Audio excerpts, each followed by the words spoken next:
كما باركت على إبراهيم وعلى آل إبراهيم إنك حميد مجيد. انزل السوا دو دیرشم نمبر حدیث شریف دے. په دې حدیث شریف کې دا خبره بیانېږي چې د منافق سړي غیبت کول جایز دي. د منافق شرری موذی او ضرری انسان غیبت او بدی بیانول جایز دي. په دې کې مماغه پرونه خبره ده چې د خبرې دوه اړخه دي، دوه غاړې دي. د خیرخواهۍ په نیت باندې چې په زړه کې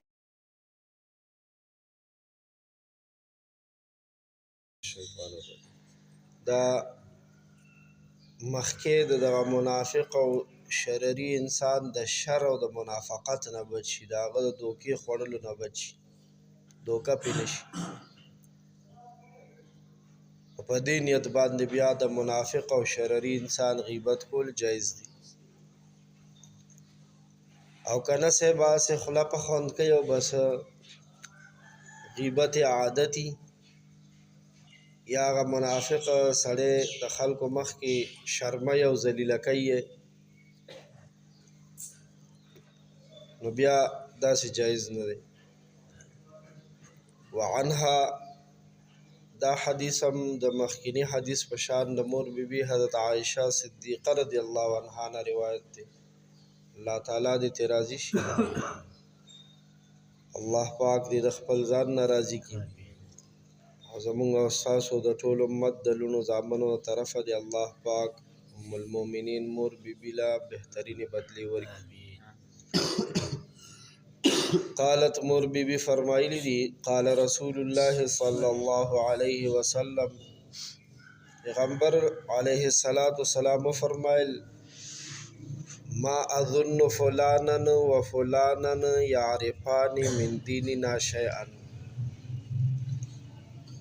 زما خیال کې فلانه فلانه سړی زمونږ په دین کې سم نه پیژني. نبی علیہ السلام فرمایل زما په خیال کې فلانه فلانه سړی زمونږ په دین کې سم نه پیژني. رواه البخاری، دا حدیث امام بخاری رحمه الله روایت کړی دی. قال الليث بن سعد،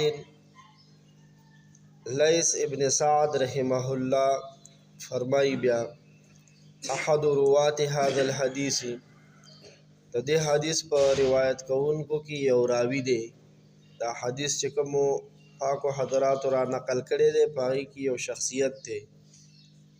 هغې ویلی دي وی هذان الرجلان، دا کوم دوه سړي چې نبی علیہ السلام یاد کړه چې زما په خیال کې دی له د دین څه شی نه ورځي که نه، وی کانا من المنافقین، دا دوه کسان د منافقانو نه وو.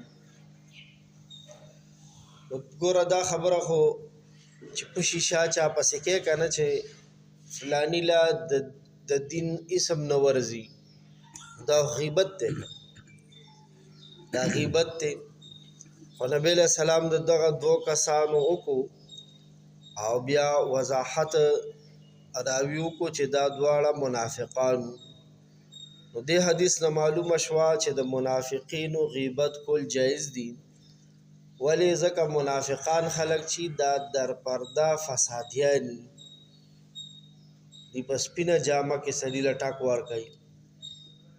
نبی علیہ السلام خبردار که لکه ګوره زمونږ علاقه کې یو سړی شیطان او را مخامخ شي نو ته مخکې ته ووایې چې ګوره پام کوه ښه د ده مخکې ګوره څه خبره ونه کړې، دا غټ علتي فساتي او شیطان انسان. نو د هغه نه د بچاو دپاره دا خبره وشي، دا غیبت کول داسې بیا جایز دي.